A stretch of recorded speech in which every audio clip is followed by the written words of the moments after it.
What's up, everybody? It's your boy Flash from ALWT Gaming, aka Malachi36. I'm here with... I'm going to do it a different way this time. I'm going to start off with Mildewy Carrot for once. How are you doing today, good sir? I'm doing okay, except my face is being blocked by our awesome symbol again. Well, that's just part of your beard, man. That's just part of your beard. No, it's like literally, like I'm trying to lean over. I feel like the guy from freaking Home Improvement is over there. It's like, hey guys, what's up? Yeah. Dude on a fence. Yeah. Mr. Wilson. Yeah, like that's what I feel like right now. But other than that, I'm doing good. I'm doing good. Fantastic, fantastic. What about you there, Nat? It's the 9-ball. I'm good. Tired, but great. I'm right there with you, man. I'm a little tired myself. Long day, long week. Yeah. We got 17 more days until we are done with 2021. 17 more days. Technically 18, but 17 is still around the 31st. So last Thursday we got to chill. We got to watch the VGAs. 3 hours worth of content. I think we watched 2.5 hours because there's a half-hour pre-show and all that good stuff. We went through. We gave our thoughts. We gave our rating. We didn't give our thoughts because that's what you guys are here for, which is All Things Gaming episode 77. We appreciate you guys. We love you guys. For anyone that's been tuning on Spotify, Instagram, Facebook, Twitter, Twitch, YouTube, all of that, watching us live or listening to us on podcast services such as Spotify and Anchor. This is for you guys. This is episode 63. It is episode 63 for you guys. And again, we can't thank you guys enough. We love you guys. And yeah, so after the 3-hour showcase, we decided to go ahead and give our thoughts from today. And we had some time to meditate on it. We had some time to think about it. I know that when we gave the rating, we all gave it an 8 out of 10, if I'm not mistaken, correct? Yeah. Okay, cool. So before we start diving inside of our first topic of this, I do want to know what your guys' thoughts are of the overall event, a little bit more in depth. I want to start with you, 9-ball.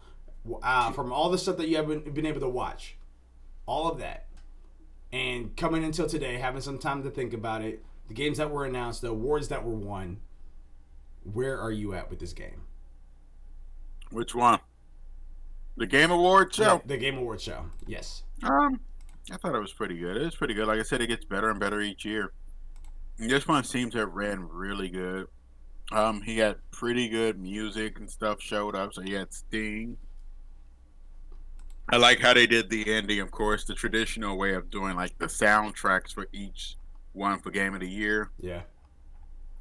Classic. The announcing of games, showing off of new stuff, I thought it did pretty well. Like I still stand by my original saying. It was still for me, it was an 8 out of 10. Heard that. 9-ball. I mean, Mildewy Carrot.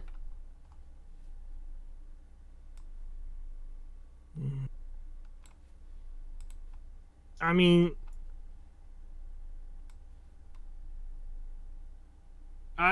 it wasn't a disappointment. I was not, like, what am I watching? Mm-hmm. I actually enjoyed several of their... I actually think, let me rephrase that. I enjoyed the transitions they did. Yeah. I like how they broke it all up. So in between each announcement of the games and all that they did, they gave us some trailers too to kind of help ease us along instead of just doing this whole standing there like, all right, now we're just going to sit here and talk about all these awesome games and that's it. No, they broke it up enough and fed us, an award, some trailers, talked about the trailer, went on to another award. And they kind of did that the same way, kind of like almost like just keeping us flowing. So they had a good flow. There were some awards I was like, they just said, here are the announcements, but they didn't actually say what they were. Like he didn't read them off and then say the winner. They just showed them on a listing. And, and then they went with it. I kind of wish maybe he had, Jeff had been like, here's for this category. And he read them all off. And the winner is this one. And then they kind of just showed it, or like maybe a quick cut to whoever was there. But that seems more like an editing type of thing or set type of situation. But overall, I did give it an 8 out of 10. So it was not a bad VGA at all. And I really liked the the games that they showed in there, which we'll be talking about later here a bit. So, they have work they could do definitely, but I feel like they're on the right track. So, keep it up, guys. Yeah, and I'm right there with you actually. I mean, now granted, the big 30, if you want to call it that, the big 30 that's on the list, they did go ahead and give the listing of it, even if it was something that was just like kind of cycling through it. They did go ahead and do social media awards, which that was the thing that they just kind of announced. But yeah, but as everything that's on here, they did go ahead and do that little quick drive by on some of them, and then other times it was like a bigger, like, hey, here, this is the game that you're going for. This is what they're going. This is who's going to be possibly winning. But yeah, I'm right there with you guys. I think 8 out of 10. I think is great for this showcase. But I think it's a step up from last year. Last year I thought wasn't bad. This year, I felt like it was. I didn't really feel bored. I was excited to see what was going to happen, and I do want to. Before we start announcing the games, I want to do a quick little cycle through and from each category just to tell you guys who the winners were, in case you guys are watching now and do not know who the winners are. So, best esports event goes to 2021 League of Legends World Championship. So congratulations for that. For best esports coach was Kim Koma Zheng Yun. I probably messed that up, but yes, Kim Koma, K Koma. So congratulations. Best esports team went to Nadis Vincier. That's they do Counter-Strike Global. So, congratulations there. Oh, I know who they are. Yeah, I don't. Oh, come on. Let me refresh this. There we go. The best esports athlete goes to Simple. I'm just going to use his game tag on that because I can't pronounce that first name. It's like Alex Sonar. I don't know. What game? The leagues. He was. It doesn't say. It just says best esports athlete. Best esports game went to League of Legends. Congratulations, Riot. Most anticipated game is Elden Ring. I still think that everyone's just on too big of a hype train, but that's me. Even though I am hyped for it, I think it's over. Debut indie was Kana, Bridge of Spirits. Congratulations, Kana. What? Yeah, best indie debut. What? I mean, that doesn't make any sense at all. Content Creator of the Year goes to Dream. Okay. Best multiplayer goes to It Takes Two. That one shocked me a little bit. That one did shock me a little bit. Best, with the definitions they gave, yeah. Best sports/racing game went to Forza Horizon. No shock there. No. Best sim/strategy goes to Age of Empires 4. Congratulations, Bill Dewey Carrot. Best family goes to It Takes Two. This is the Nintendo award, and a non-Nintendo game won it. Best Nintendo, fighting. You're slacking. Best fighting goes to Guilty Gear Strive. So again, I just gotta give a shout out to Demon Slayer Kimetsu no Yaiba, the Hinokanami Chronicles. I'm very glad that's even here, because normally anime type games wouldn't make it this far. So shout out to you, Demon Slayer. Best role playing goes to Tales of Arise. That just makes me want to get it even more. I've already been wanting to get it for a long time, but that makes it even more that I want to get it. How much Nineball talks about it? Best action/adventure game, Metroid Dread. Congratulations. Best action game is Returnal. Congratulations, it's the Nineball.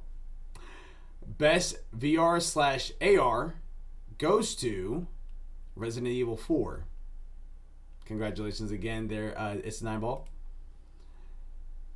Best innovation and accessibility goes to Forza Horizon 5. Best community support, congratulations to me, Final Fantasy 14 Online. Best mobile goes to Genshin Impact, and people were trolling on the internet because the girl said Genshin. So people have been trolling literally all week long about that. I was like, I could have sworn it was Genshin, but I'm like, I'm not gonna say anything. Yeah. Best indie, Kana, Bridge of Spirits. What? Best ongoing, congratulations to me once again, Final Fantasy 14.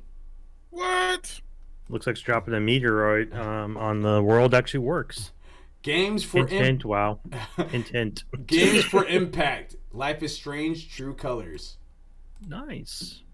Best performance, Lady Demistres. Demistrio.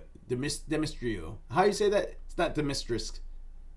Dimitricu. I don't know. Maggie Robinson, actress. Nine Ball, can you correct him? Demistrio? I don't know. Best audio design, Forza Horizon 5.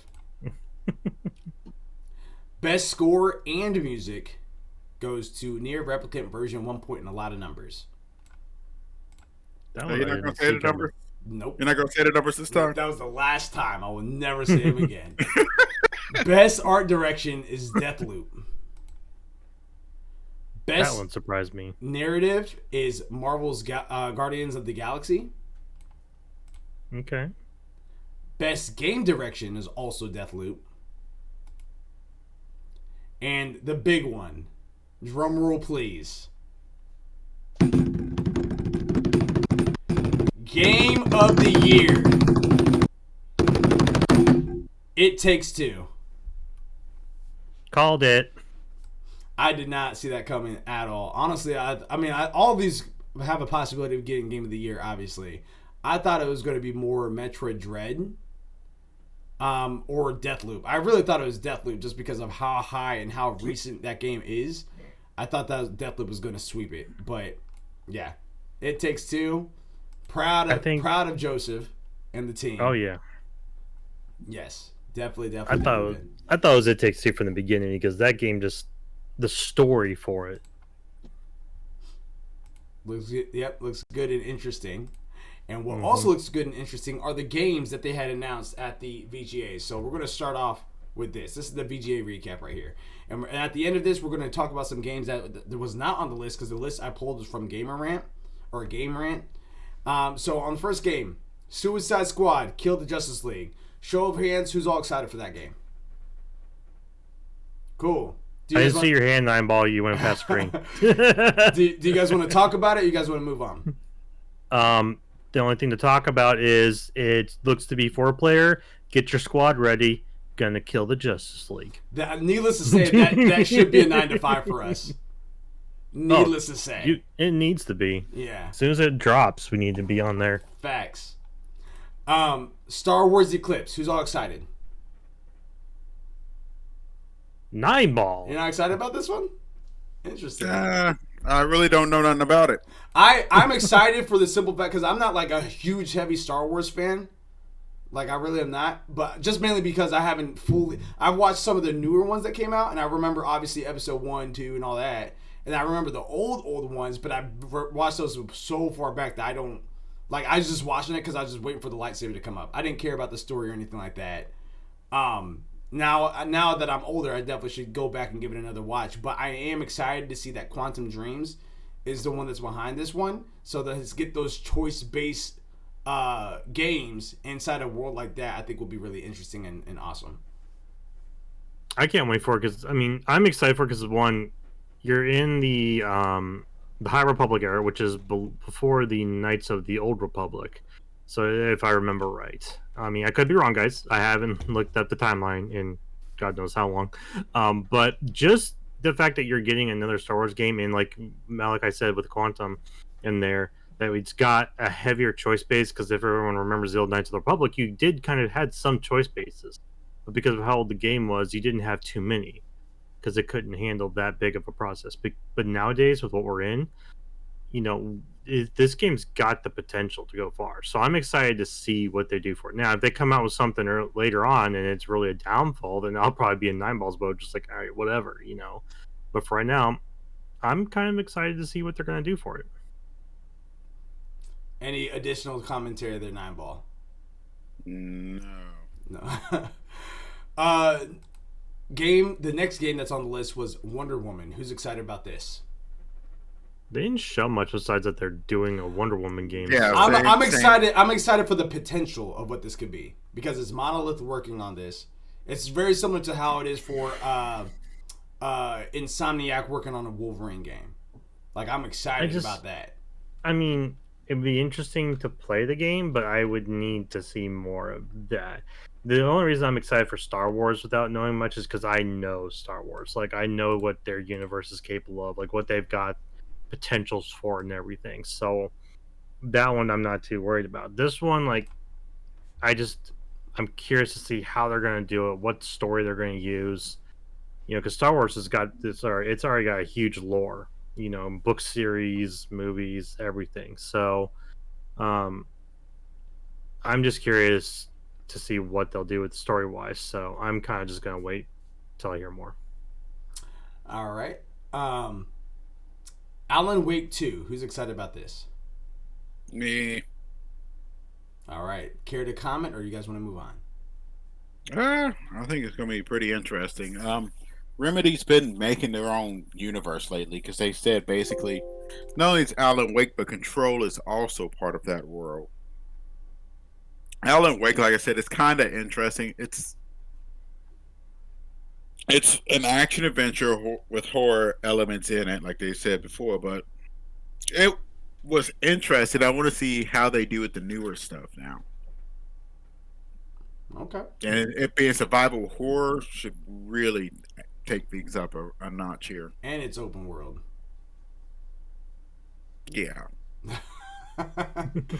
Any additional commentary there, Mildewy Carrot? No, I'm just excited to see the change because, like Nineball said, it's, you know, the old game was almost kind of linearish, but with action, with horror elements kind of sprinkled in to give it a flavor. But this is, at first, to be honest, when we saw it, we were like Silent Hill. They're like, no, Alan Wake 2. We're like, what? You know. So I mean, I'm very curious to see how far they go with it and what they do with this game. Yeah. All right. I'm happy for you guys. That did nothing for me. We know. Forspoken. Who's excited about that game? I'm very excited about this game for a couple reasons. One, I thought it looked amazing when they showed it off as Project Athea. But then two, like now that I'm seeing even more of it, like literally, I can't recall any game that's done this.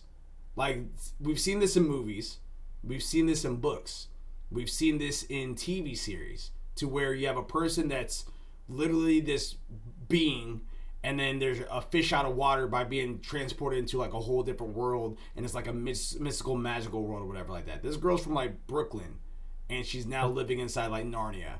So we've seen that. Sounds like an anime. Exactly. Like you see this, it's like it literally is like the first video, like the very first isekai in a video game, pretty much, which is very, very intriguing to me.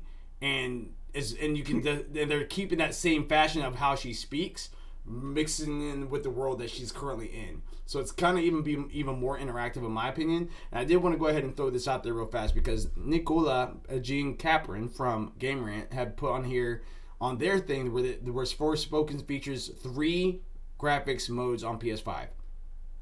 So Forspoken, the upcoming debut from title Square Enix Luminous Production Studio, recently unveiled how over 4 minutes of uncut open world gameplay footage.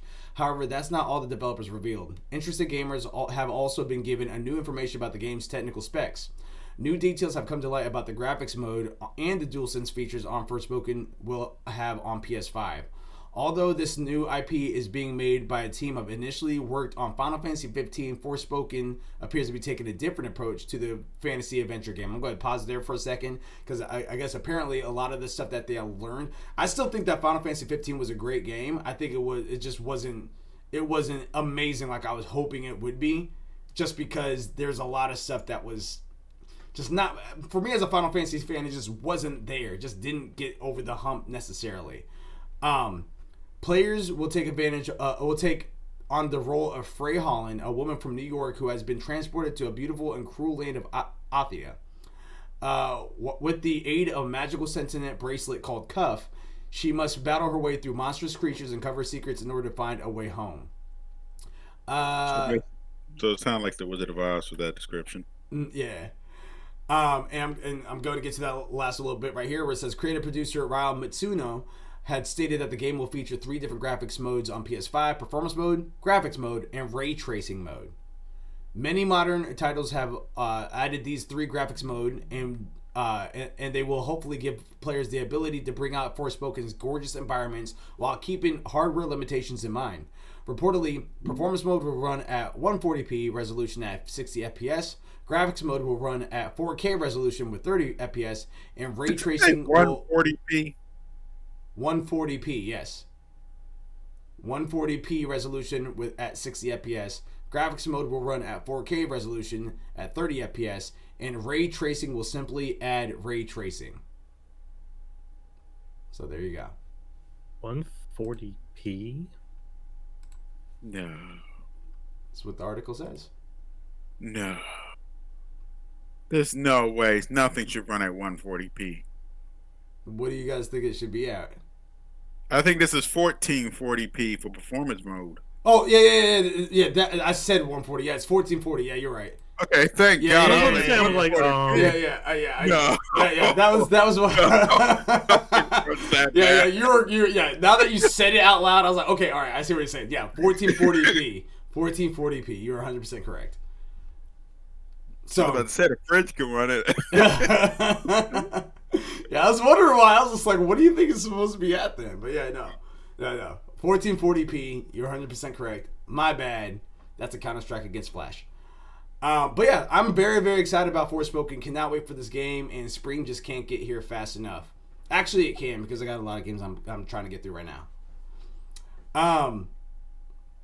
Does anyone have any additional commentary before we move on to the next game? Looks fun.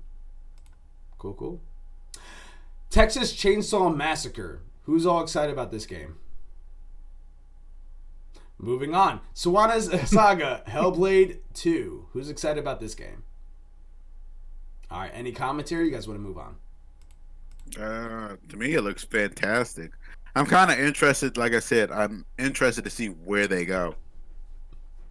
Based off the original ending of it, how Hellblade ended, I'm interested to see after how they go from that into fighting the giants and all that.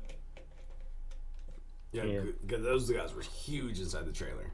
Huge. Yeah, and the fact that she knew that one, I have an idea maybe, and I could talk to Nineball about it afterwards. But I've only played a bit of the first game, and it's already got me hooked. To where I'm like, just seeing the second one, I'm like, all right, now I got to finish this first one so I can get to the second one. So it's very well done for its style.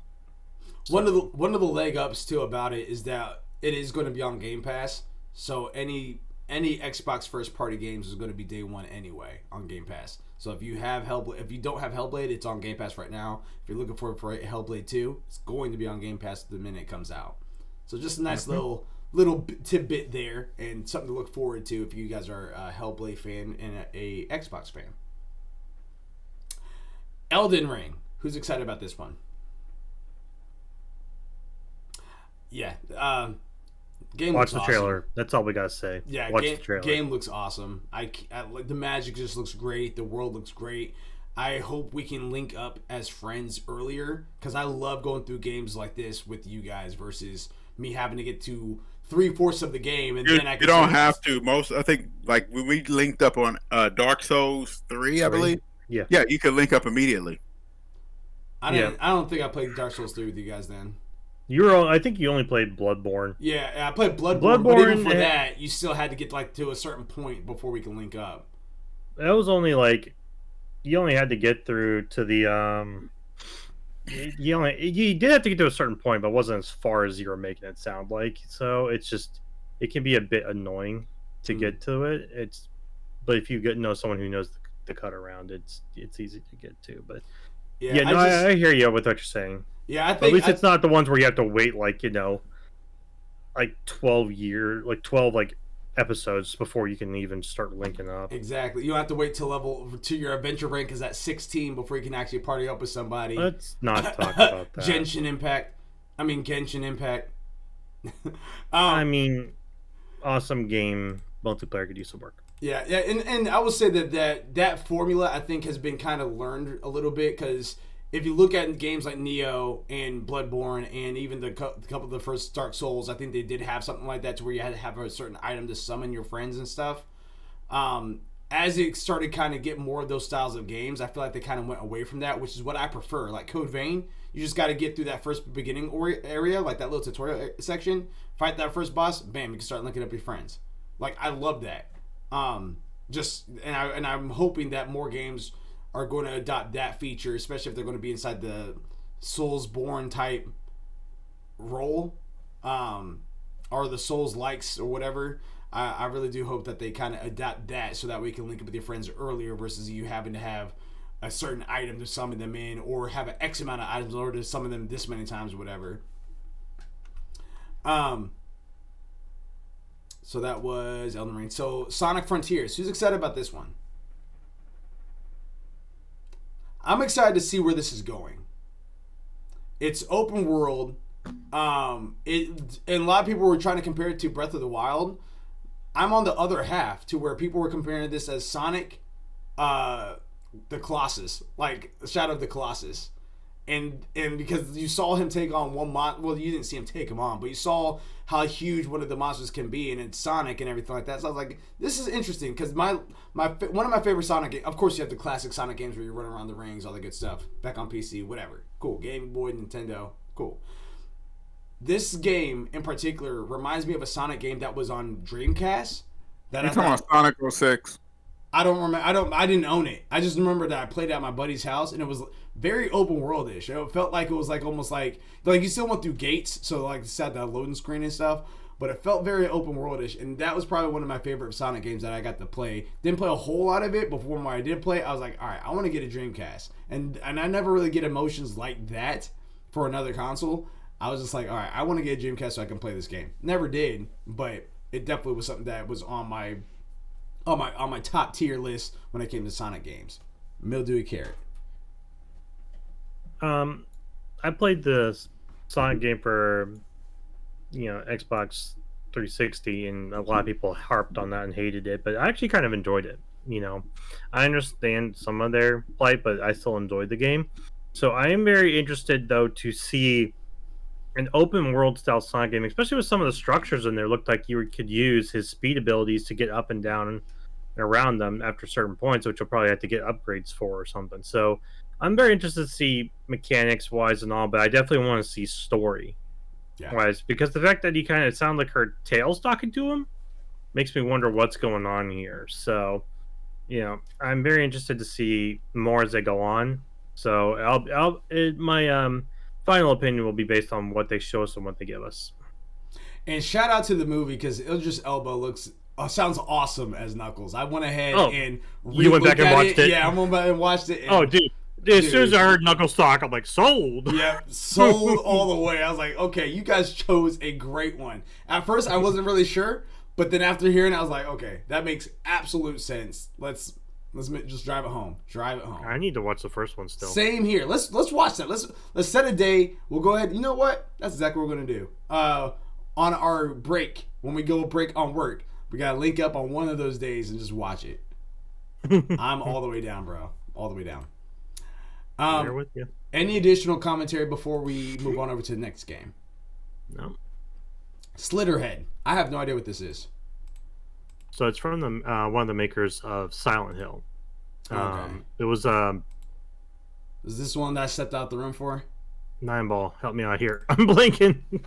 I am too. I need to figure out what it is. For some reason, I'm not remembering what that is. As soon as I see it, give me a second. And again, this is from the list that we pulled from Gamer Rant. So Kichiro Toyama he's one of the he's the Silent Hill creator. He's the one who split off from them. It's his new game. Oh, that guy. Yeah. Okay. Yeah. So we thought it was going to be a Silent Hill if he got the rights for it, but apparently not. So he's making his own game called Slitterhead. Looks interesting. I'd want to see more, though, and more gameplay style to see how they're going to do it, because it feels like they're kind of going action-ish versus the old Silent Hill style of like running around, survival style. To me, it looks like, you ever heard of the game Blood Curse? Siren Blood Curse? Yeah. No. You've PlayStation. seen the cover. What it is, there's a guy that's a knight that's standing off to the side. He's in black and red and stuff like that. And in the middle it says Blood Curse. No, I don't think it's that one. Let me see. Let me make sure that's the same. Yeah, I don't think. You might be thinking of another one. Blood Curse. Image. Siren. Okay, never mind. Yeah, this isn't the same one. Siren Blood Curse. Yeah. Nope. Never seen this. And I'm taking it straight off my computer. That demonic thing. Yeah. This game came out a long time ago. It was initially banned. Of course. you see that you see that little image? I don't. You know what? I support the ban. Actually, it's been removed and it's back on PlayStation. No, it's not. Don't tell me that. It looks a lot like that. It was a very interesting game. Like, I've seen people play it before. It looks very interesting. I actually have it. I just have not played it yet. Good. It actually did certain things that was ahead of its time. For example, have you ever seen The Medium, where it's like two different worlds or something? Mm-hmm. Yeah. It did something similar to where you could see through your enemy's eyes where they're at, and to where then you can figure out where you're at. Cool. Yeah, So, it was a very weird game. So, in regards to Slitterhead, you're saying that this is giving you that type of vibe? Yeah, it's kind of like that, or I would say, but I haven't seen enough of the anime. I would say kind of Parasite. Okay. Interesting. But for me, it's definitely Siren Blood Curse style vibes. Very interesting. Interesting. So with that, no one's excited about Slitterhead in its current state right now. Interested, but not excited. I don't have to go more into it. That's fair. I mean, the maker of it does have my interest. Silent Hill is one of my all-time favorite games, so I will keep an eye on it, but I want to see more before I say anything. Next game, The Lord of the Rings Golem. Who's excited about this game? Oh, okay, all right, we'll move on. The Lord of the Children. Like, I mean, just the fact that you could use traps to kill your enemies was kind of cool, but it's Gollum, and I'm kind of just curious on story mode. And yeah, I mean, like, what are you doing in this game besides trying to keep the ring for yourself and all? Like, it's just, I don't know. I feel like I'm in a trope that's been overdone too much. The game vibe that I feel like this is going for is, there's a game that's on PlayStation. I think it's on Xbox as well. It's called Styx, STYX. And you got it on PC. Yeah, there's that, but there's also another game where the Styx focuses on stealth and stuff like that. He'll kill, but he's mainly known for being this like 100-year-old assassin goblin or whatever like that. And but his biggest thing is to kill from the shadows or not be seen. It's very, very stealth-like. But it also kind of gives me vibes of Thief. And Thief, like, that was the one that was first person, and you're literally a thief, like, in the night, and you can't be seen. I remember that. Yeah, I remember that game. And like, that was a game that did have my interest, but then like it got poor reviews and just never, like, I never played it. Like, I think I played like a demo, got just a little bit far in it, and then I think I ended up, like, my mind started going other ways, and then I just never came back to it.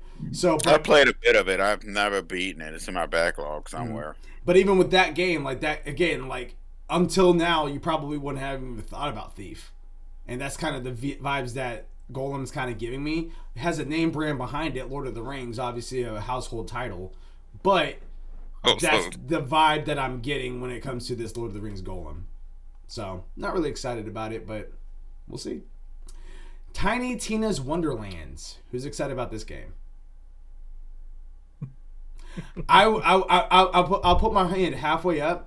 because halfway. Because I love Borderlands. You go 1. up or down. Go up or down. I'm halfway. Yeah, I'm come on, halfway. come Up or on, down. all right. I'm halfway Up or until down. I beat. Up or down. I'm halfway until I I mean, beat. thumbs up, thumbs down. There's no holding the fist like this because you're indecisive there. Caesar. I'm here because I still have to beat the last two. I haven't beat Borderlands 2 or 3. So once I I don't get think this that, has any connections to the other two. it probably doesn't, but still, it's one of those things where it's got characters from them, and that's about it. So you're gonna probably have some backstory stuff, but other than that, it is kind of its own world. Yeah, but in that case, even if they're not related, for some reason, that's the type of game that I'm like, I still want to play the other ones first because they came out first. They deserve my time. They deserve my attention.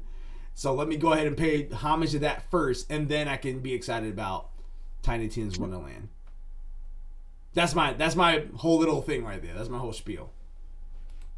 Any additional commentaries about Tiny Tina's Wonderland before we go on over to the next game? I can't wait. Yeah, gonna have some real good fun. They even with DLCs have it's so much fun in that game, and just in the whole Borderland universe.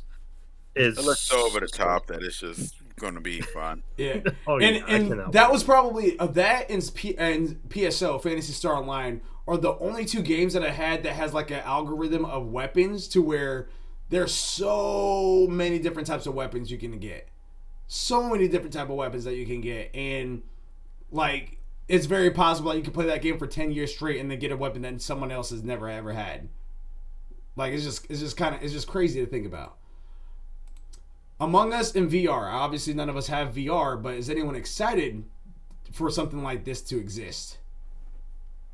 I'm interested to know how it would work, mainly just because it's kind of like just a top-down game. So are they going to make it like now 3D virtual environment style? Like, I'm just curious about that. So I'm more just interested in just how they're going to set the mechanics up and make it work with everything else. That's about it. Yeah, I would. If I had a full squad on this, I would actually love to play this game because I think that would be really awesome, especially if the online play is good. Like just imagine that you're not controlling and watching the screen, you're moving and doing certain mechanics, and then you turn around, all of a sudden Mildew is hit me with the carrot, like and I die. You know what I mean? Like I just think it would be kind of. How did ALWT no longer? How did they disband? Well, it was after one Among Us game. Tea Time 937 when we get the VR treadmill. That's what I'm saying. I'm all down for that. I'm all down for all of that. I think Among Us VR with a group would actually be really fun and really cool. Oh, it was actually fun I when I played with my family. It is incredibly fun. You get like a bunch of people together. Yeah, and again, imagine if that's in VR as well. Like it's already fun on console and PC and stuff. It's already fun that way. Just imagine now if you're actually immersing yourself inside the virtual reality too, sort of online style. Yeah, no, definitely. I agree with Tea Time over here about the VR treadmill. Like we need that from the movie Ready Player One. Like we need that setup to where we just have the treadmills where we can just start going around in one spot. Thanks. Like that's how you really need to do VR. So we need them to start working on that aspect. We need that yesterday. Next game we have America needed that like 100 years ago. Star Trek Resurgence. Anyone excited about this game? Star Trek Resurgence. Interesting. It's Star Trek, bro. Yeah. Star Trek universe. I still like my Star Trek. Oh hell yeah. I mean, some of them are a bit. I mean, Star Trek for me was probably one of the first sci-fi universes, and I've always liked it. Star Trek. Believe it or not, I'm probably one of the few people in here that like Star Trek more than Star Wars. I actually like them both equal because I'm weird like that. I think it's one of the first sci-fi, and before I ran into 40K, it was like one of the first big sci-fi universes I actually love is Star Trek.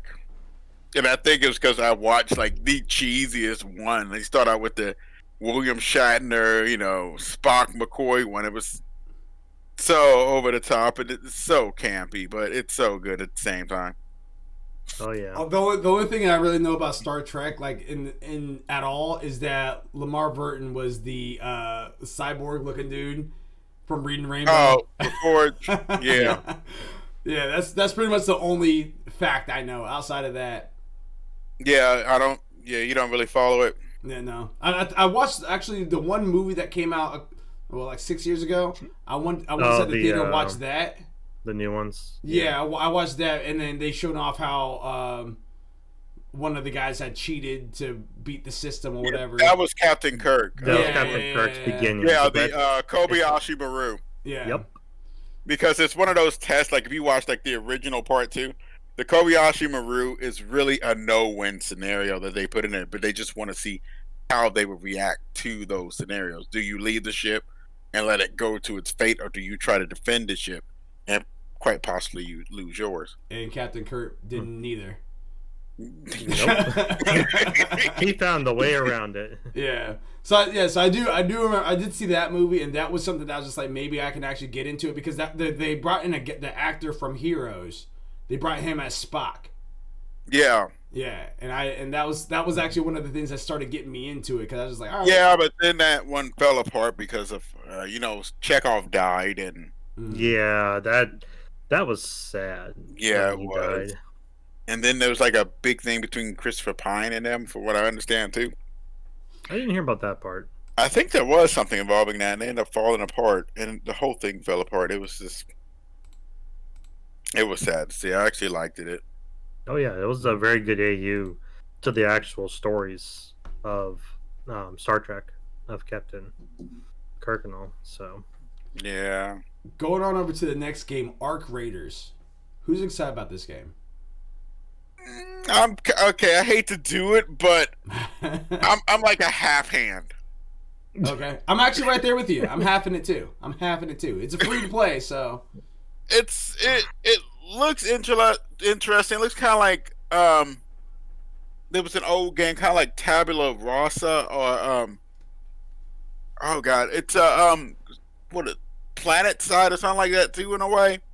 Yeah. Okay, I can see that. I could see Planet Side.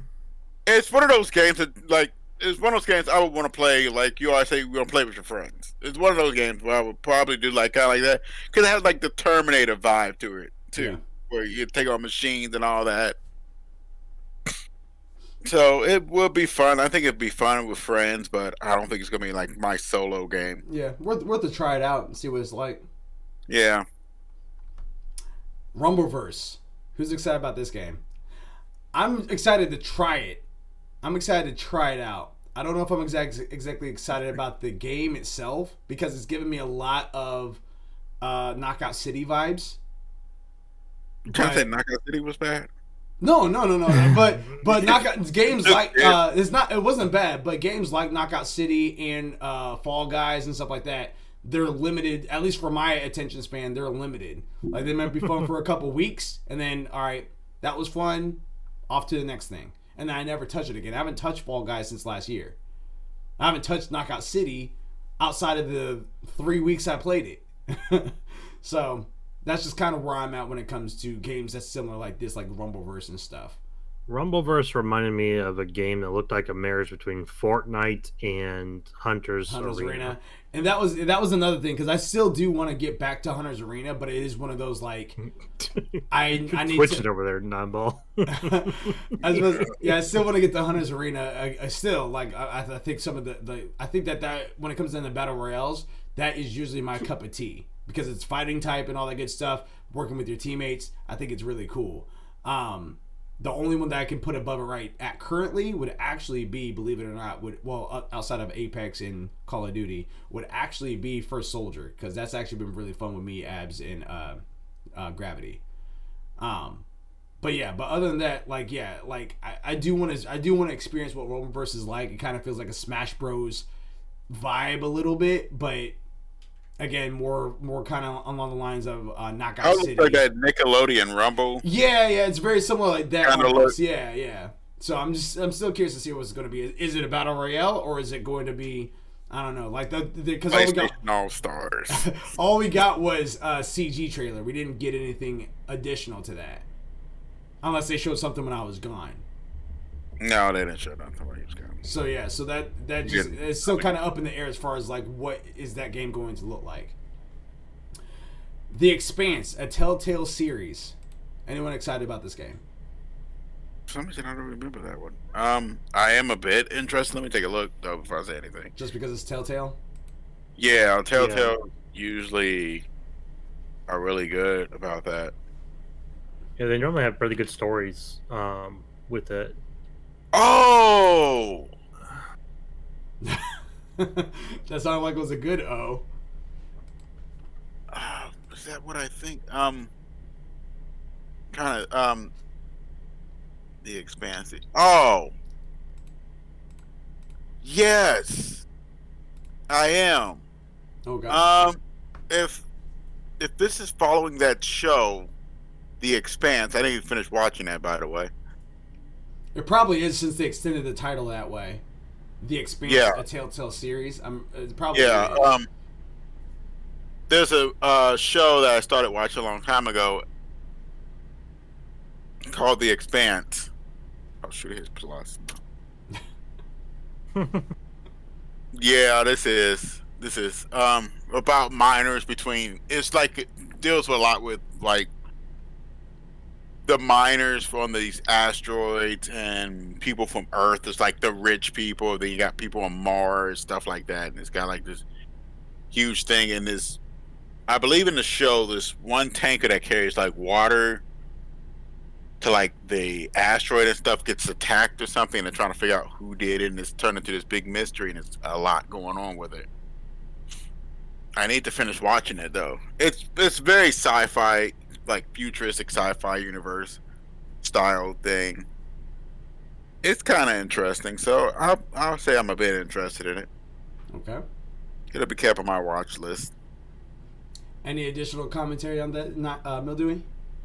No, I mean, just I don't even know the Expanse series, but just watching the trailer after I just rewatched it again because I was like, did I see this one? I was like, oh, I did.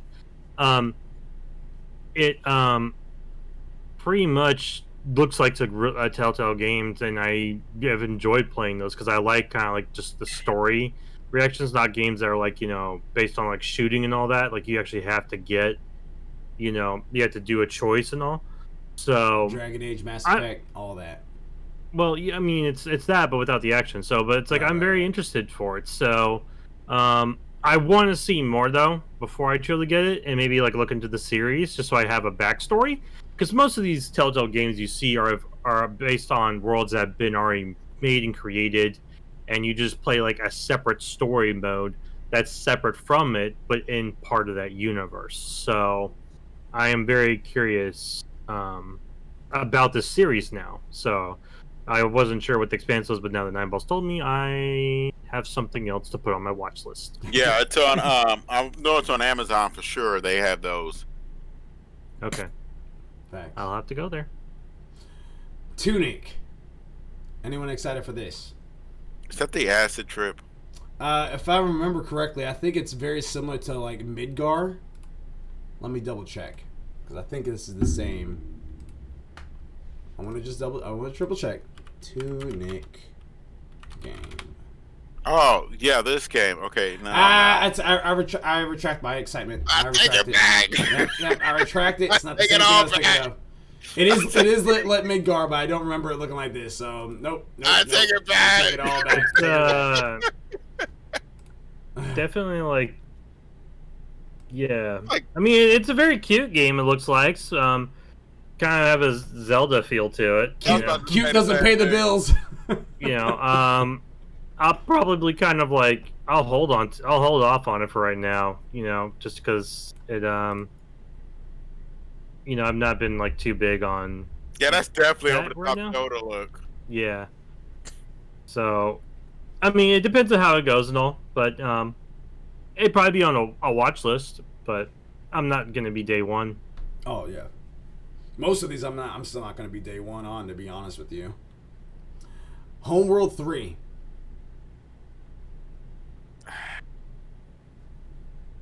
I'm a bit interested. I do like sci-fi worlds, and I think that's what's driving. You're having me double check all my stuff now. This is the 4X strategy, if I'm not mistaken. Yeah. This one is the ship combat strategy one. I I'm Kind of more like Battlefleet Gothica. yeah. What I got? I've got an old game. Like this is probably dating myself. Sword of the Stars. Oh my god, that. I was about to watch Nine Balls like, oh.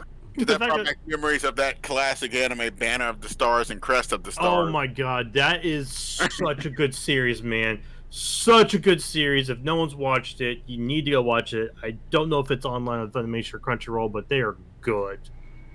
Very good. Yeah. Anyways, yeah, no, it gives me a vibe of just like space combat stuff, like with squadrons and all, and like, salvaging things from planets and everything, but I kind of want to know more story based, or if it's just like exploration combat type thing, so it's on the watch list for now. Heard that. Crossfire X. Dang it! Only thing I got is that '90s. You remember that Crossfire board, that Crossfire game? Yeah. Crossfire. Yeah, you keep putting little marbles back in there. Mm-hmm. I'm mad you even made the little competitive faces now. Like you and was it Silent? It was on there when we were on the VG. You and Silent were going back and forth like Crossfire. Anytime you hear Crossfire, you think of that video. You think of that commercial. They played it every day when you was a kid. That's funny. That's all I can think about when you say Crossfire. So I take it that no one's excited for Crossfire X then? No. Not right. I mean, it just feels like a Call of Duty, Tom Clancy game. Yeah. I'm kind of in the same boat as you guys. Nightingale. This was not on my list at all, but for obvious reasons. This one I am actually interested in. If everyone knows me, I like my survival games, explorations, crafting, building, and this has definitely got a very unique feel. The crossing between worlds type of thing, you get in Craftopia, which I play, which is really fun. I really want to get back into it with the recent updates I've been doing. But I like the concept. It feels very steampunkish, to be completely honest. That's what I say. The same thing as a steampunk look. And I kind of like that feel. Like I'm liking getting that vibe in a game with the kind of like Eldritch, like horror style play with like all these creatures and stuff. So I am very interested and very intrigued to see how it goes and what kind of full story we've got in there. So that's on my list. All right, so that's one that's interested. Nine Ball, where you at with this game? I am interested, but I'm not going to put my hand up to it. I'm just going to monitor it for now. It does, like you said, it does have a very steampunk look to it. It looks very interesting, but I need to know more about it. Understandable. Respect. Cuphead DLC, The Delicious Last Course. It's funny because literally like DLC stands for Delicious Last Course, but it's actually DLC. But downloadable content. Yeah. No, I mean I like the art style of Cuphead. It reminds me of the old style, cartoons when they first came out and all. It is a 2D platformer style, it looks like. So I mean, it has that capability to it. It's not on like a raise hand list, but it's definitely on a kind of intrigue list of a game that I've wanted to play but just haven't gotten around to play yet. So especially now that they got more that they're adding to it, it's kind of helped me kind of increase my capabilities of being like, all right, I think I'll probably get it, Right. Any commentary on that there, Nine Ball? No, it's like he said, I'm just on my list. I haven't really got into the game yet. I do want to, but it's just been held off for long. Heard that. And the last one I actually have not seen at all, Thirsty Suitors. Okay. The way that looks and sounds, it looks like it's like a dating sim game or something. You're battling your exes. What? Pissing off your parents and trying to find yourself. Oh my goodness. So it's kind of like Scott Pilgrim versus the World. it kind of got that feel to it. It's really weird. It's got like skateboarding, fighting. Wow. It Is it a side like scroller? no, it seems like it's a 3D third person over the shoulder with fighting capability. I don't know if the fighting goes side scrolling.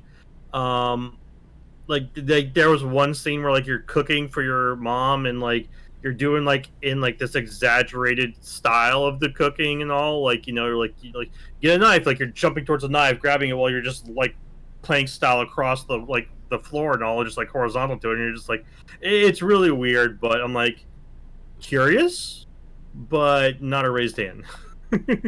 What about you there, Nine Ball? Are you in the same boat? This one really doesn't really pique my interest at all.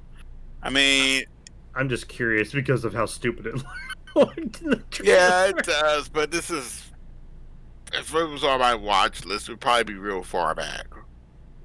Gotcha. I mean, yeah, you guys giving me some more homework to take a look at that Thirsty Suitors, because I think that was one that I definitely missed. Yeah, it was, I think, before the show, before the preview. yeah, it was before. Interesting. Before we go into story number 2, I definitely want to remind you guys that anybody that is watching us right now, if you guys have Amazon Prime and Twitch, and you guys combine them together, you guys have what is called Twitch Prime. You guys get a free sub. What? Monthly. That's right, Nonball. You tell them. Monthly that you guys can give to a Twitch streamer. If you guys want to consider giving it to us, that's free money that you guys are giving us. We appreciate that. If not, make sure you guys are using it for another Twitch streamer that is on Twitch, because again, it's free money. Why not? You have Amazon Prime, you have Twitch Prime. Combine them together, you can go ahead and get free sub every single month. Every single month. There you go. Story number 2. All about Sony. This is a 3-parter. There's 3 different sections for this one. Angie Reiner from Game Informer says this in his story. Sony's first-party efforts grew stronger today with the acquisition of Seattle-based developer Valkyrie Entertainment. Since 2002, Valkyrie has worked on over 100 games, often serving the role of co-developer or content creator. In a tweet, Herman Hulst, the head of PlayStation Studios, said Valkyrie will, and this is a quote, will be making invaluable contributions to key PlayStation Studio franchises, end quote. Valkyrie has worked with Sony with several times in the past, helping bring infamous God of War Twisted Metal to the market.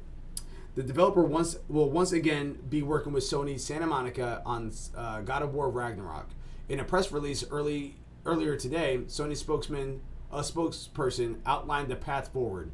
Quote, the day-to-day operations post-acquisition will continue to be run by Valkyrie Entertainment's current management team. Terms of this transaction, including the following acquisition costs, are not disclosed due to contractual commitments, end quote, end story. So that's the first part. So section A is talking about Sony acquiring Valkyrie Entertainment. We're going to go to section B and C, and then we're going to talk about it as a whole, as a group. Darren Bonthius from GameSpot says, Sony has officially announced a new series of PS5 console covers priced at $55, which will come in Nova Pink, Starlight Blue, and Galactic Purple color schemes. Sony says that these quote Galaxy-inspired colors will launch globally starting January 2022 at participating retailers and can be easily applied to existing PS5 consoles and disc-free digital editions. Simply pop out the white cover off, click in the new one of your choice into place, and you'll be good to go.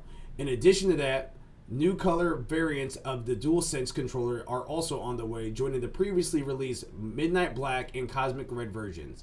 Similar to the PS5 covers, these controllers will also be available in Nova Pink, Starlight Blue, and Galactic Purple. End quote, and end story for the PlayStation 5 colors. And then the last story. This is from GameRant.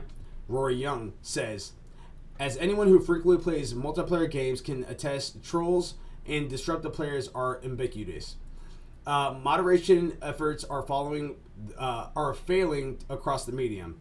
That's something acknowledged by Sony in a recent published patent, which describes how, quote, management of disruptive players in the video game is not currently done as well as possible, end quote.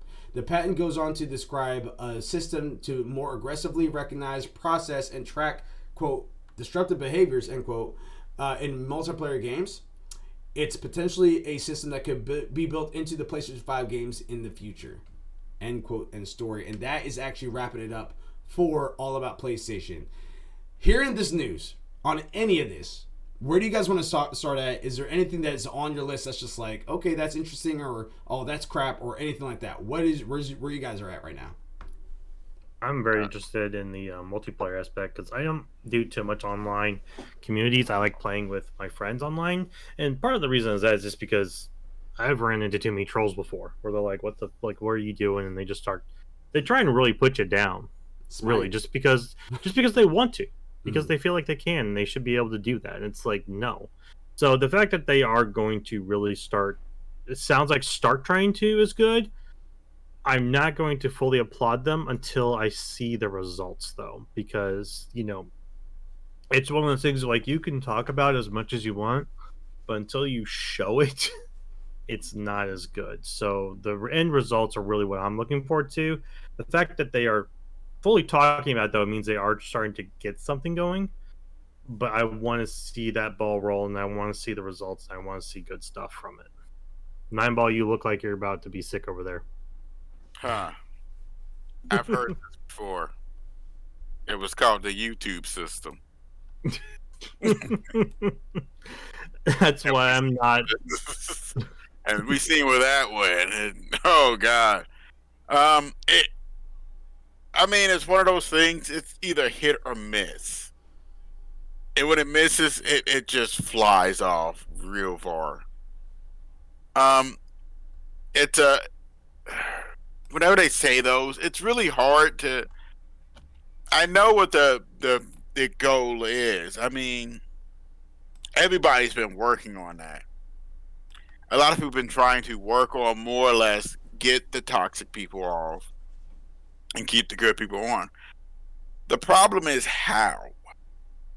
I mean, how would it track disruptive behavior? If you say it's, oh, well, they say this, or this, you might be kidding around with your friend and just get a ban. Well, I mean, and that's the thing. If you're in a party, chances, because you can make parties private or public. So I have a feeling that that's one way they can track is if you're in your party and you're like cussing at each other or whatever like that, they probably won't ban you unless you were to report them.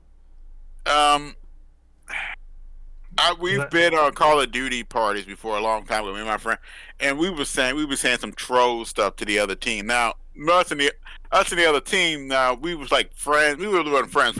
We were just playing against each other. We was just kidding around with each other. I ain't gonna repeat some of the stuff they said. But it was pretty troll when we got back into the main lobby. I mean, we was all kidding around. We ended up I think he was one of my friends on Xbox now.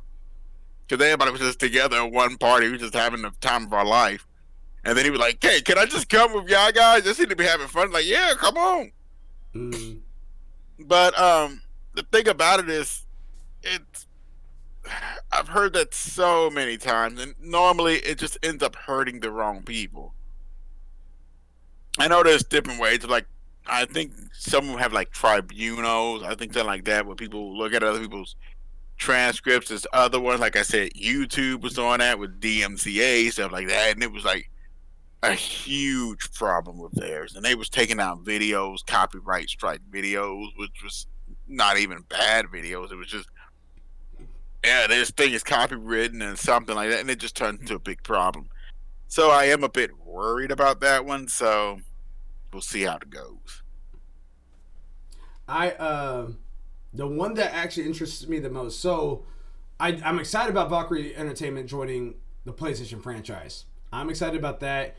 Looking at the list of games that they helped develop, you would have already thought that they were a PlayStation exclusive anyway. Because they did a couple Xbox, but I was looking up Valkyrie actually. Yeah, well, I'm just saying in general from this list right here. Okay. Yeah, Infamous PlayStation exclusive, God of War PlayStation exclusive, and then Twisted Metal. I think Twisted Metal came on multiple platforms, but if not, I won't be surprised. I believe it was only Xbox. No, Twisted Metal was definitely PlayStation. It was not PlayStation. Not Xbox, but PlayStation. Yeah, I'm sorry. That one's the one I'm kind of up in PlayStation, the air about. Microsoft Windows. for Twisted Metal. For Twisted Metal. So that now I think it was Twisted Metal Black was the one that was just PlayStation. I think that one was that, but that one's probably the one game of the 3 that's on here that was across multiple platforms. So just by eyeballing this list right here, you would have thought that they were already acquired by PlayStation. So that's exciting news. But if I had to pick one out of all 3 of these, I definitely agree with Mildew here on the multiplayer. But I'm actually inspired by the colors. I'm definitely wanted to see what the like how those different controller types are going to be. Just because like if you're a collector or if you're someone like me that like to have a lot of stuff of your stuff match, like I think that would be really cool and interesting to have. For me, I'm cool with having mine white because my entertainment center is white. PS5 is white, controller is white. Even my LED light switches are white too. So like I'm fine with that. And I'm actually, to be completely honest with you, I'm actually trying to get rid of my Nintendo Switch. Black, okay. I'm not the only person, the only black person, the only black controller over here. For the PS5? Yeah, I got black. I think you are, yeah, because yours was came with that. All I gotta say, Nineball is Malachi got mine, and he got it for me white, and I was thinking he was trying to say something, but I didn't say anything about it. No, I will say again, like I am that person that I'm actually trying to get rid of my Switch so I could get an OLED Switch because that one's just a white case. Now I might just go ahead and just get the white dock because that one you could buy separately. It's $75. I don't know if it's not really worth it, but if I wanted to have everything match, that's just me. So I don't know. I just thought it was like a little fun little thing right there. Nineball, does any of this story stick out to you at all? T-Time says paint.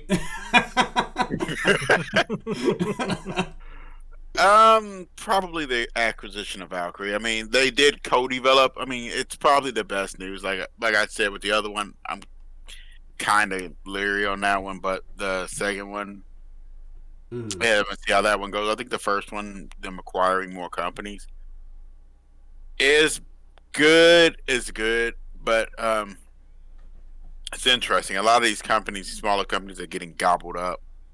It is a bit worrying, but at the same time, too, I mean, as long as they let them do their thing, let them be creative, let them do their thing, and not decide to manufacture them or try to force them to do this, and this. I don't think it's going to be too big of an issue. And two, with the way the console wars are going, exclusives are becoming the new thing now. A lot of them are trying to go into it. This was something that, even at the beginning, Xbox decided to go big onto when they bought like Ninja Theory and Obsidian and all those companies, because it was their one flaw. And PlayStation's trying to, keep the control going. Well, they really kicked it up when they got Bethesda. Yeah. That's when Xbox said, let's go. Yeah.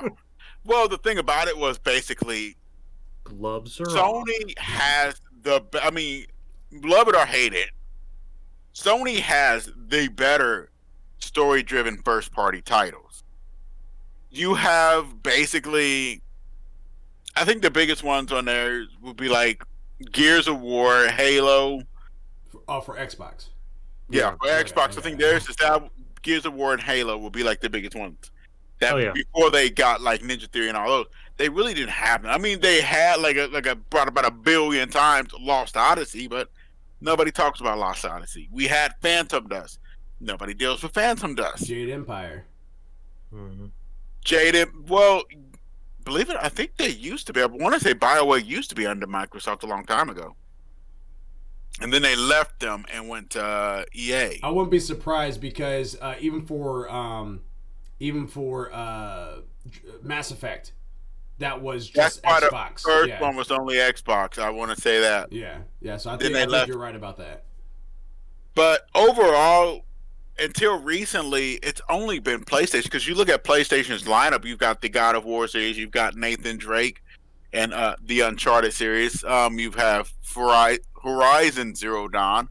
You have The Last of Us, which is a great title. You have a ton of better story-driven games, and this was a point of contention with Xbox, especially with the last series Xbox. The last series, Xbox One, I get them all confused. I got 360. Is it one? Is it the S? Is the 1S? Yeah, I get Are we on confused. 2 yet? Like, I'm confused here. But that was, I mean, the Xbox Series X was known for more or less gaming on a budget because you can get the thing, you can just get Game Pass, and you had a whole library of games. This was the big selling point for Xbox. Yeah. PlayStation was for the premier first-party titles. Mm. I mean, even some of the ones I didn't name, like Two Souls, Detroit, and Heavy Rain, stuff like that. Even what was that one that played the B-budget horror game made by Supermassive? B-budget horror game made by Supermassive. What was the name of that game? Something Until Dawn. Oh, gotcha. Oh, Until Dawn? Yeah. That's not on all consoles? No. Oh, wow. Until Dawn, let's see, is PS4 only. Yeah. Until Dawn was. Did not know that. That's the one that's got so many different story paths depending upon your choices, to where it's like you literally could get to multiple different endings, and to try and get them all, you'd be spending a lot of different time. Yeah. Well, there's an ending. There's even endings to where nobody survives. And there's an ending where everyone survives. Yeah. Besides the first two twins, they're always going to die. There's an ending where it's like, only the girls survive and the guys are just screwed. There's just a bunch of stuff with it. So, but that was always Sony's biggest thing, and see them continue in that path. I mean, picking up who was that? Marquee? Housemarque? Yeah, Housemarque. And picking up these titles is really good for them because I feel like they want to keep that hold, and I feel like they're doing the right path to do it. So for me, that was the first one, probably be the biggest one for me.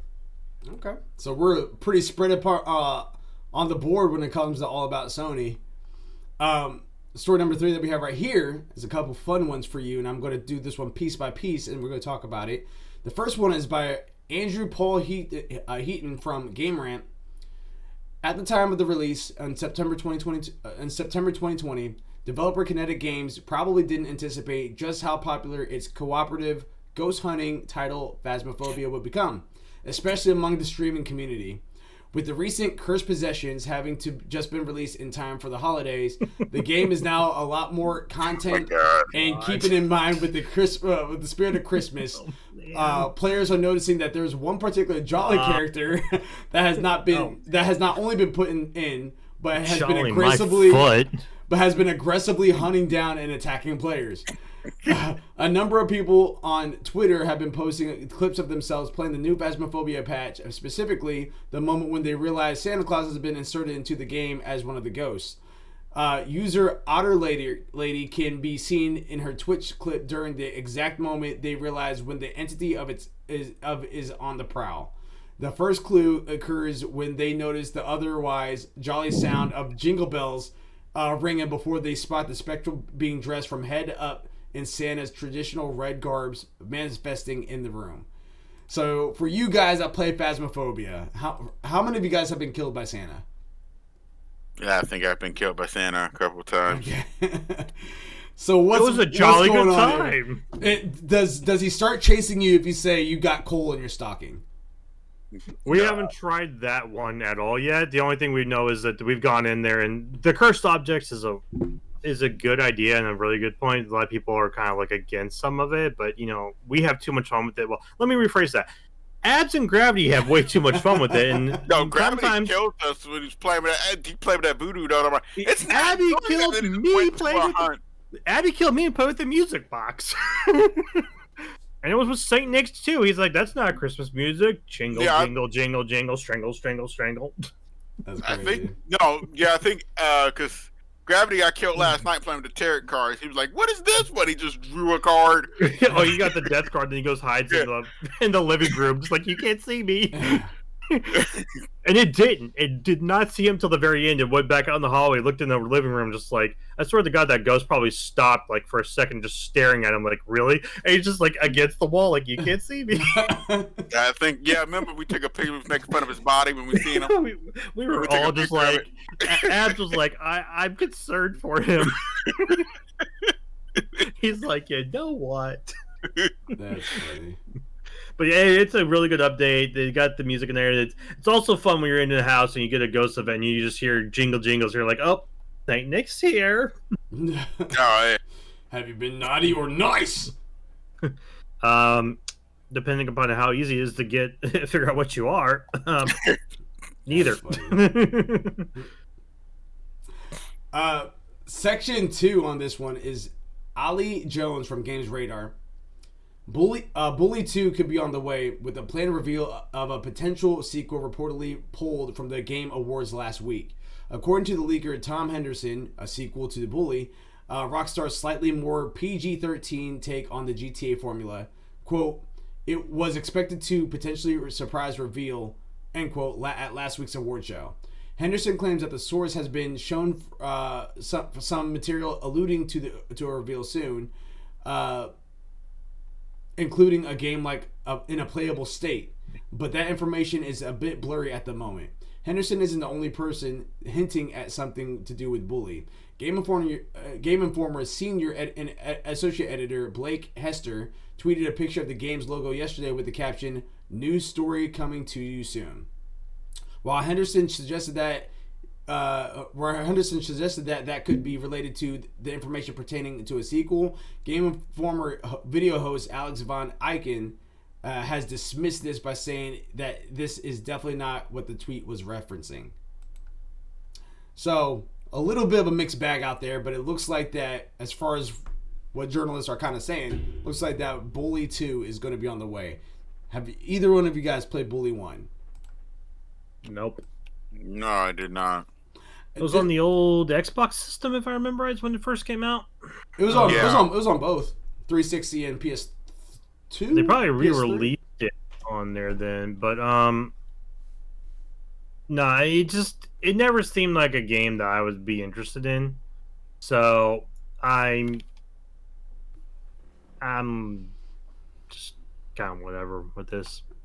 I might pick it up tonight. I mean, to be honest, it's $5. No, the first Bully. Bully Scholarship Edition. Yeah, and I'm both like I can skip Chipotle for a day. That's kind of where I'm at. Like, I do want to play Bully just because that was always on my list, and I've never actually got around to playing it. Like, it just looked interesting to me just to see what that world was. Well, not that world, but I guess that world, that school was about. Well, let me know what you guys think. Will do. And our last story of this one for the fun ones is Darren Bonthis from GameSpot says, this is for you there, Nineball. ALWT Software Scorn, an upcoming first-person horror game with some highly suggestive imagery, now has a release date of October 2022 for its PC and Xbox Series XS launch. The announcement came from the studio's Kickstarter page and was confirmed in a new trailer.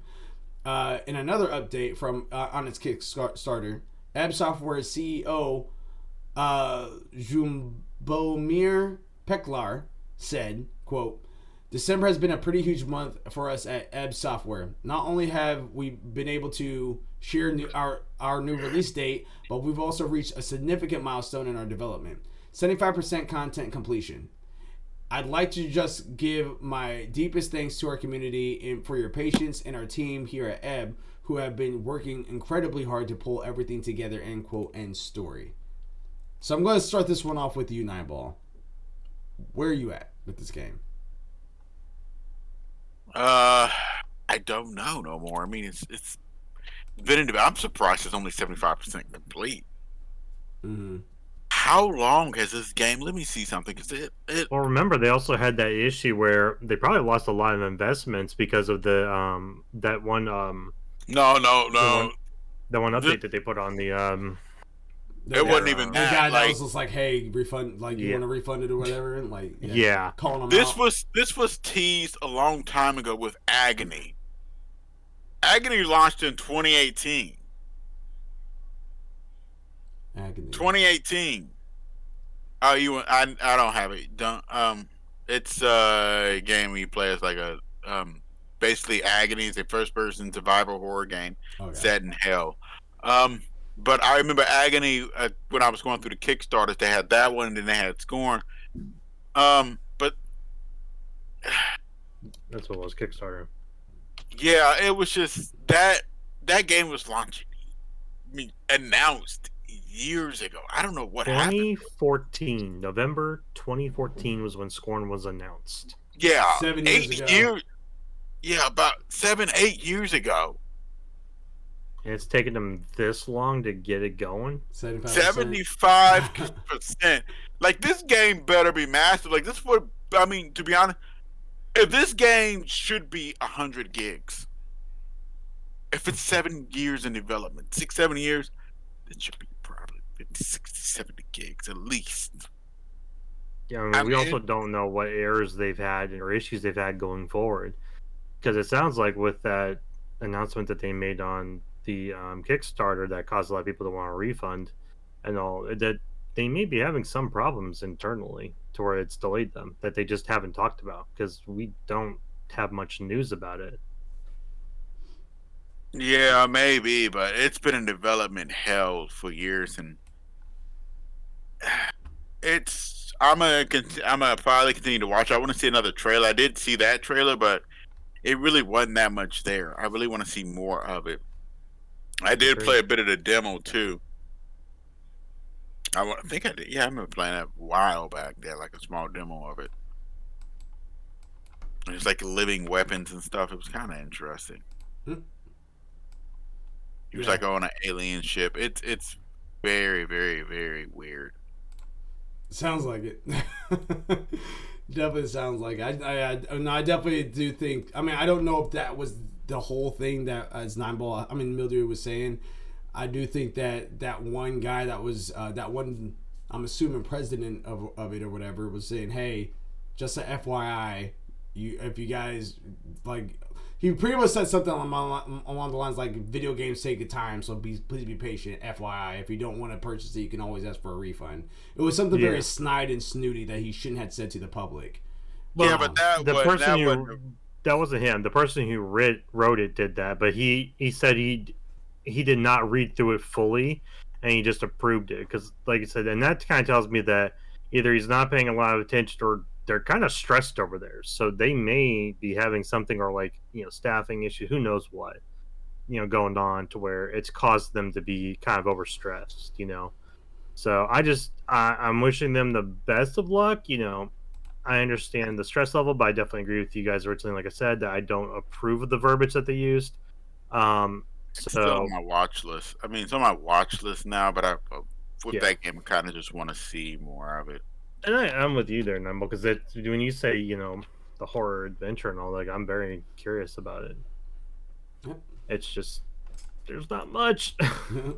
Yeah, it's just been, like, existing. It shows up, and then it just goes back down to the deep. It's like that mythical animal that you might see every once in a while. Leviathan. Leviathan, Bigfoot, or a unicorn or something. You see it. You don't have a unicorn? I'm sorry, mine's been in the backyard. I haven't seen it since. I got mine from eBay. I got mine on Amazon. Before the Q simulator. Exactly. Ladies and gentlemen. Ooh, sorry about that, guys. It's okay. It's okay. Ugh. Ladies and gentlemen, that is our ALWT Things Gaming. Episode 77 for YouTube and Twitch. Episode 63 for Anchor and Spotify. We appreciate you guys. We love you guys. This Thursday, we are going to be resuming Smite Night, 8 p.m. Eastern Standard Time until 10 p.m. We have our 9 to 5 segment this Saturday, which we will find out what game we're going to be playing tonight, tomorrow, and get back to you guys on social media posts.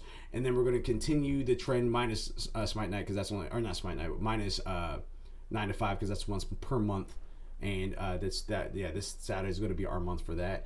But we're going to continue that trend for the next couple weeks until January 1st, which is a Saturday. Then after that, we're going to be on a whole new list. And so All Things Gaming is still going to be on Tuesdays, but we're going to switch things up just a little bit. We have a segment that's coming back. 9 to 5s are still going to be there monthly. Our Sin segment is going to be moved from Monday, which has kind of been non-existent, but we're going to move it on Thursdays now. And Smite Night will be postponed indefinitely. We'll still play Smite, just not as committed as we were before. So, once again, you guys can make sure you guys are checking us on social media platforms such as Twitch, Twitter, Instagram, Facebook, YouTube, all of that. Just type in ALWT Gaming. But it stands for At Least We Tried Gaming, which you might have to find it that way on YouTube if you guys can't find us by ALWT Gaming. We also have a website, www.alwtgaming.com, where all of our social media platforms are just in one central hub. Make sure you guys go to Rep Sports, REPPsports.com. Type in ALWT Gaming at checkout. Get 15% off your Raise Energy drinks, your workout powders, your water supplements, all of that. Good stuff. And, of course, once again, I know I said this earlier in the show. I want to say it again. If you guys are Amazon subscriber or Amazon holder or subscriber and a Twitch account holder, you combine them together, you guys will have Twitch Prime. You guys can utilize that free sub on a monthly basis to any Twitch streamer that you guys like or prefer. You guys can use it for us. We would greatly appreciate it. If not, you guys can use it for somebody else. Otherwise, there's just $5 you're wasting otherwise. And you can use it to raise us up. Raise us up. Raise our spirits. All of that. Ladies and gentlemen, that has been our All Things Gaming episode 77. Once again, I am Flash, a.k.a. Malachi36. This is Mildewy Carrot, a.k.a. Mildewy the Carrot. This is 9-Ball, a.k.a. It's the 9-Ball Corner Pocket. In the corner. Signing out. Control, Alt. Complete. Peace, love, and hair grease. Love you guys. Why can't it be like, characters? It can be.